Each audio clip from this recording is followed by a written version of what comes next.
This is brought to you by Forethought, building AI agents for every customer moment. Hey, well, we're down to the last two of the discussions I'm most excited about. So excited to be here with Dara and Alex. I, covered all the Uber periods. I remember riding in an Uber self-driving car in 2016, pre-Dara, when it felt like there was a lot of hype, a lot of interventions, and then Uber had to pull them off the road because I think they maybe went a little too early. And now, almost a decade later, I think I've gone from being a self-driving bear to being really excited about the opportunity. So I just want to start off, your two companies are working together to bring self-driving cars to London. Dara, you want to start off, why work with Wayve and what is the partnership going to look like here? Well, we're working with Wayve because they're an absolute leader in the field. Our strategy at Uber is we are no longer developing our own self-driving technology. We want to really work with the ecosystem and look for the best and brightest who are developing self-driving technology. We've built a platform that brings incredible demand on a global basis. We can help these highly technical companies with operations, local operations, et cetera. And we can be a vehicle to bring this self-driving technology and introduce it to consumers. And so we have a rare view into all of the development that is happening in the industry, and Wayve is unquestionably one of the leaders. I think they're taking and Alex can talk to it, kind of a bit of a differentiated approach in terms of an end-to-end large model. And once we saw what they were doing, once we experienced the driving efficacy of their driver and how it can generalize, actually Alex and I were driven here by a Wayve driver from Wayve headquarters. With a safety driver, right? With a safety driver. Any interventions or how? Zero. How was the drive? Perfect. And there were some really, really complex maneuvers that we had to go through: construction, trucks parked on the left, so it had to go around trucks, pedestrians in London being pedestrians in London.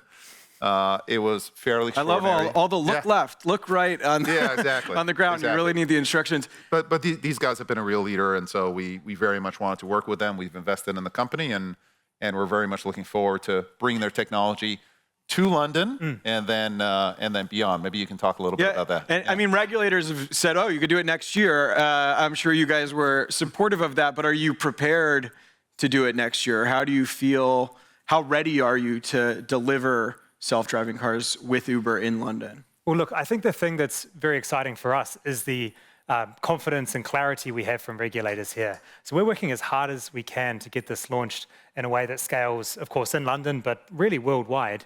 And I can't wait to do that on the Uber network. But the clarity and conviction that the UK government has said, look, we want to make this possible. We want to accelerate regulation by a bit over a year and make this possible from next year. It's great for us because we can say, okay, we can commit to building this out here. And it won't, it won't be a full service all of a sudden from day zero. There will be, of course, steps that we take in a controlled and responsible way. But ultimately, you know what neighborhood will be first? Oh, we've all got our favorites, but that debate's still ongoing. But I think being able to, what we enable with our end-to-end AI is, of course, to move away from the concept of high-definition maps. You don't need to map each region.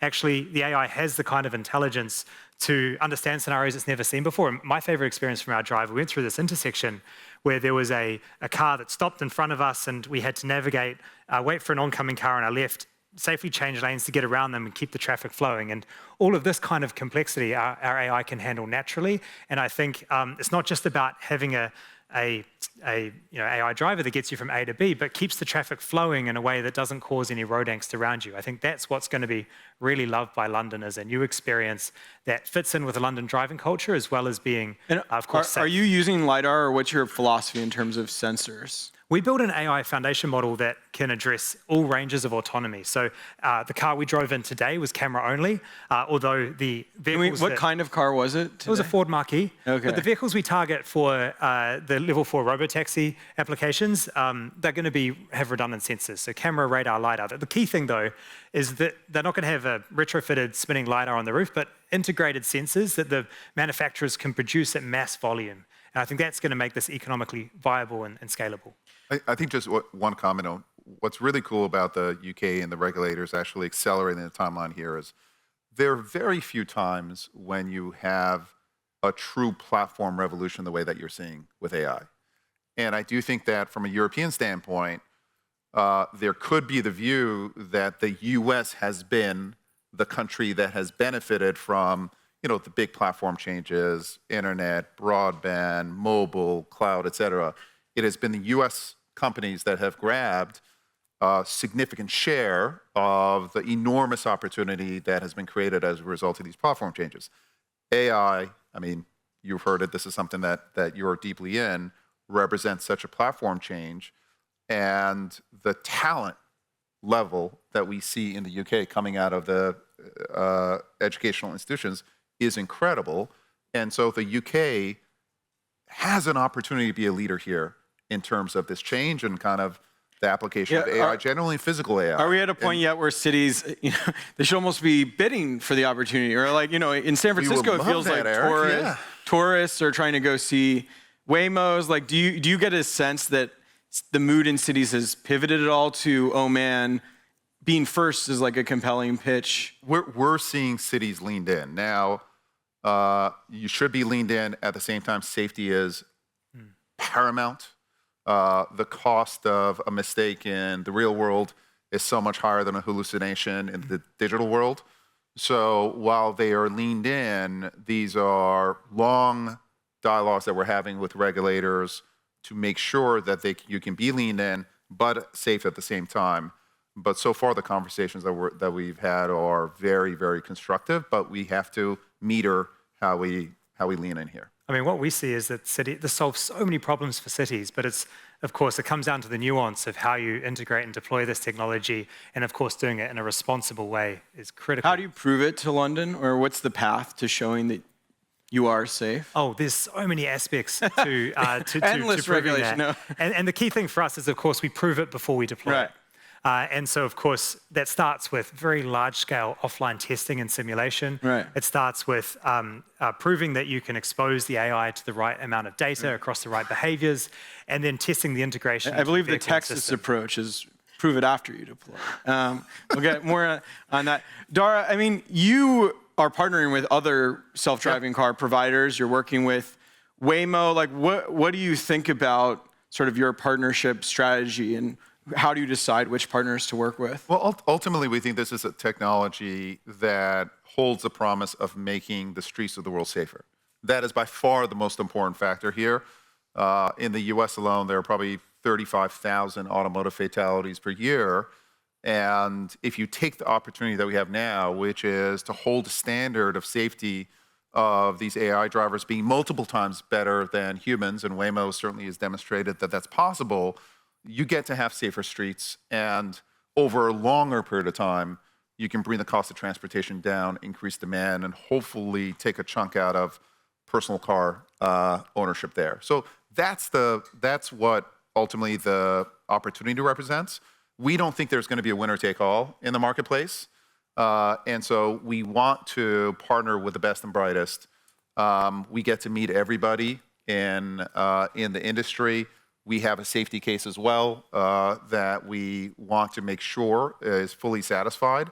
And Wayve is just unquestionably one of our top partners that we've met, and we're just super, super excited about building the relationship. I mean, you're in sort of a funny position in that, like, a lot of people in this room, and probably Alex, all want the technology of AI to really be the differentiator in sort of pricing, and you sort of want to be the demand aggregation and sort of customer relationship is a differentiator. Do you agree with that? Or what do you see as sort of your leverage in sort of deploying self-driving cars? I mean, listen, our leverage, if you want to call that, is that we're operating in over 70 countries, and so we can bring instant demand to any technology provider. And I think at least for the next 5 to 10 years, there's going to be more demand for these robot cars, if you want to call it that, than supply.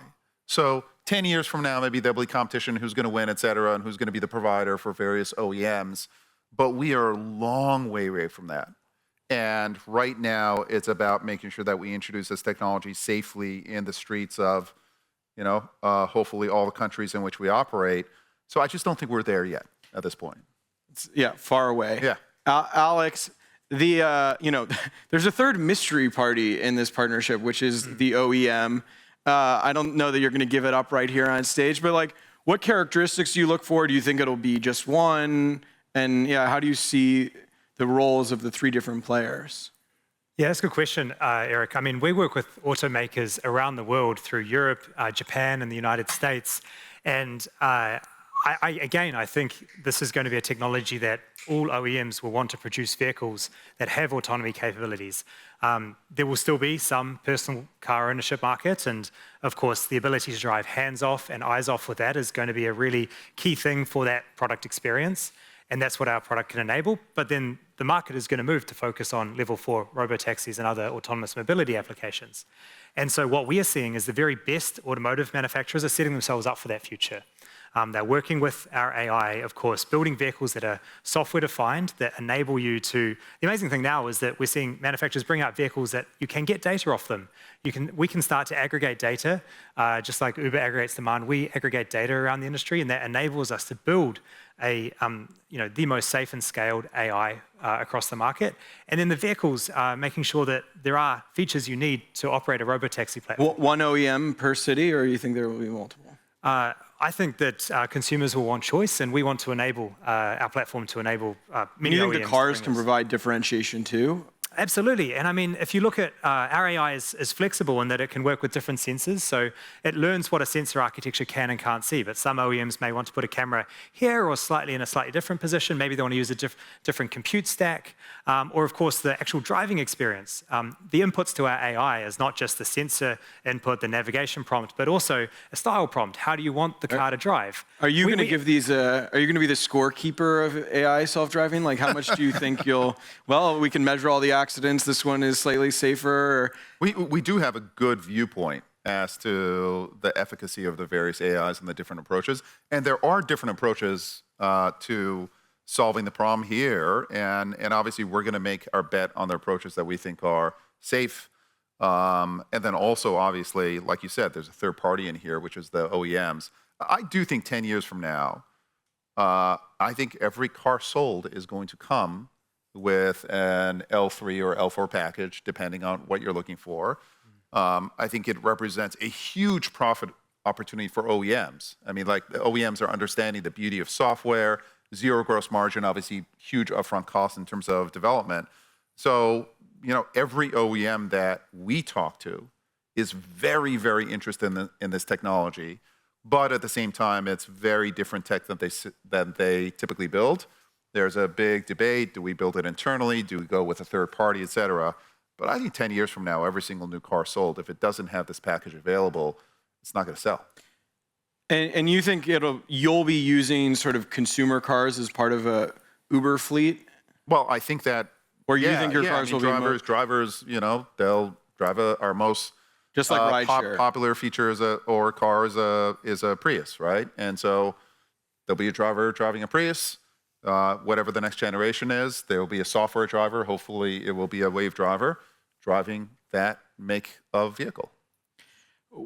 Any thoughts on the Tesla rollout in Austin and what it I mean, you need to worry about, I guess, the overall reputation of self-driving. Sure. And how much do you think sort of any one player acting more or less recklessly will sort of blow back on the rest of self-driving? Yeah, I mean, listen, I think that Tesla has been an unbelievable innovator in EVs. They've been an innovator in developing self-driving software as well. And certainly, I wouldn't call their start reckless at all. I mean, it's a very small operational domain. They've got safety drivers there. Yeah, so I think they're being actually appropriately careful. And you see the challenges in real life driving there. So at this point, again, like it's a new industry. We think that it's great to have so much excitement around it. I think when people experience it, it kind of blows them away. Then they start taking it for granted. For like 2 minutes, there's absolute delight, and then they're like, texting on their phone. I mean, I trust it. Yeah, I mean, I've been mostly in San Francisco Waymos, but I trust them more than the average Uber driver. Yeah. I'm curious as to what you think. I mean, you're in it, so I'm curious. Yeah, do you trust them more than humans yet? I think that's going to be the future, is that, of course, they are going to be, in so many ways, they're going to have more intelligence and be safer than what we can do when we drive cars. But the operation today that we saw deployed in Austin from Tesla, I think the key thing from here is that this is going to grow. It's a start, and there's going to be iteration from here. The critical thing is that as an industry, we need to make sure that we iterate responsibly and have the right checks and balances in until we prove that the level of safety can be better than a safe and competent human driver. Like talking about technology, like a core problem that I think we've seen with AI is that like getting very close, getting to like 95% feels awesome. But then it doesn't if it doesn't solve the case, then you can't get rid of the humans, and then it's not as valuable because they're human drivers. Yep. I mean, well, one of the interesting things there is to look at the difference between cognitive and embodied AI. And large language models, actually, how do you define safety is quite nebulous, and there's a lot of debate around what general purpose AI regulation and standards should look like. But that's not true in self-driving. We have very clear industry understanding of what safe is, of what expectations are, and actually the way we evaluate and benchmark these systems is very well understood. So I think there is a push in AI, we're seeing more of a push towards safety and benchmarks in embodied AI, and I think we're seeing innovation about how do we understand and prove the levels of these systems come out through robotics that may advance us as a field here. But I feel good about this in self-driving, and I still think that conversation is evolving in the language model space. But I'm interested in this beyond self-driving, almost the lessons from self-driving to some of the pieces of AI where it feels like we're getting answers, but then we're also getting hallucinations. I mean, in the Uber case, I mean, you came in, you did spin out Aurora. Like, how did you... We merged ATG into Aurora, yes. Yeah, and then became its own company. Yeah. How did you decide, I guess, that self-driving wasn't there in 2017, or that this shouldn't be something to invest in? Or how did you go into sort of all your technologists saying, oh, we're just tomorrow, and say, I'm not convinced? Listen, I think... Eric, it was a really tough decision at the time. And one is we were deeply marked by the fact that we had an accident, lost a life there. And so the responsibility that you hold in your hands when you're operating in the real world hit us deeply. I think the other circumstance that affected the ultimate judgment was that we ran ATG very separately from mainline Uber, because we wanted the opportunity to partner with the rest of the ecosystem. Again, like we don't just work with, we don't just have Priuses on our platform. We got Ford. We want to work with the entire ecosystem. And when I went and talked with some of the other AV developers, I'd say, ATG, it's in the family, but it's separate. We're going to treat you fairly. We're not going to share data, et cetera.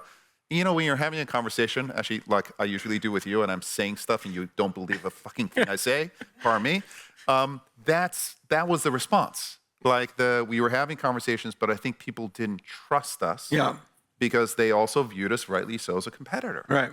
So we had a decision to make. Do we go with a proprietary kind of vertical strategy, or do we truly partner with the industry? We couldn't have the best of both worlds.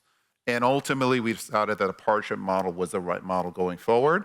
And based on, basically all of the leading players, sans Tesla, but everyone else is open, working with us, et cetera, I think it was the right decision to make at the time. But this was not a simple thing. It wasn't on a PowerPoint. It wasn't clear which way to go. But it was more about the ability to partner with other people than an assessment of the technology? I think it was, for us, it wasn't necessarily an assessment of technology, but it was an assessment as to what we are great at. And Uber is a very strong software company, but we weren't great at developing self-driving. We were good, but I think it takes better than good to get there. Alex, I mean, this is not a monogamous partnership. I mean, he's talking about partnering with a lot of different people. How do you see the partnership strategy, and how do you get comfort partnering with a company that's like, oh, we want to partner with everybody? Well, in a similar way, the platform that we're building is going to enable fleets and automotive manufacturers around the world to build autonomous products. But what we're seeing from Uber is leadership and speed that really outpaces other fleets and marketplaces. Actually, it's not just the demand. You think about all the aspects of running an autonomy service, how you own, operate, clean, collect the data to integrate it. There's so much work there to take a technology works and actually scale it. Now, like Dara, I'm a huge believer in focus, and I know that our expertise is in building the AI model. We don't want to build the car. We don't want to own and operate it. We want to enable this AI to be on as many robots as possible. And that's going to go beyond cars in the future, because I'm seeing things in manufacturing or other mobility spaces that are a bit like self-driving back in 2017. And it'll take some time before manufacturers figure out the right software-defined vehicle equivalent then. But when they do, there's going to be some manufacturers, like Tesla's a great example of this today, that can build their own vertical stack. But then there's going to be a wealth of manufacturers and operators that have the platform, that have the demand, that have the product expertise, but lack the intelligence. And the scale that we can build there as a platform by aggregating data and training a model that's larger than anyone can do on their own is going to unlock, I think, the broader autonomy ecosystem. So we see it in the same way, but I'm so excited about, Dara's leadership and the speed that Uber is pursuing here. I think we can move really, really quickly. Uber's worth 190 billion, which is great, right? I think like an all-time high. Yeah. But Tesla, is worth $1 trillion. You have to spoil the party, don't you? Do you think? How much do you think you're getting credit for your work in self-driving, and how much do you think the market should be saying Uber is a self-driving car company? Well, I think we're getting zero credit at this point. But listen, when you're developing new technologies as a company, you have to be willing to invest aggressively for many, many years before the market understands or necessarily gives credit for what you're doing. So, the market has bet against this before. 190 billion isn't bad. But I think if the reality that we see in partnership with Wayve and others in self-driving becomes real, not just in passenger mobility, but other kinds of mobility, delivery, I think 190 will just be a stepstone for us. Alex, there's a risk that Waymo becomes synonymous with self-driving cars, or a lot of people, technologists, are getting the Waymo experience first. Like, where do you see your differentiation with them? Like, how quickly do you need to move to sort of stay in the conversation as they keep to deploy, and how do you assess what they have on the market today? Well, here's the interesting thing. Going city by city with a geofenced approach that relies on high-definition maps, this AV 1.0 strategy that the industry looks at is AV 1.0, I like is, it. Is one play. But actually, I think this technology is going to see mass scale through personally owned vehicles first with driver assistance, and that's how most people are going to get to experience it. And I'm not clear if you can actually build a general purpose robotaxi without that data, that manufacturing integration. And having our AI in millions of vehicles around the world for hands-off and eyes-off driving is going to provide the regulatory relationships, the manufacturing integration, the data, and of course, the brand and the exposure around the world that we'll be able to take and use that to build a general purpose, AI for a general purpose robotaxi. And so I think that is an enormous advantage that we can actually get that scale first. We're in it for the long game. We want to produce something that, if you think about what the future of robotics should be, it's not a robot that follows around infrastructure in affluent places, but we want to build a future where there's a level of intelligence that can drive in new places, it can respond to your demands, you can delegate tasks to it, it can interact with you through language. I mean, fundamentally, the way that's going to happen is with end-to-end deep learning, and that's the bet we're taking. And I think that, of course, time will tell, but I think that just like we've seen in many other verticals, from drug discovery, game-playing agents, language models, robotics is going to be no different. And I think we're going to see that better lesson play out. So I'm all for end-to-end learning being the approach that does scale by leveraging the scale deployment in consumer vehicles. Dara, do you have a year where you think the Uber platform flips from human majority to self-driving majority cars? I am 100% sure that 5 years from now, we're going to need more humans on our platform than we do today. Okay. The business is just growing really, really fast.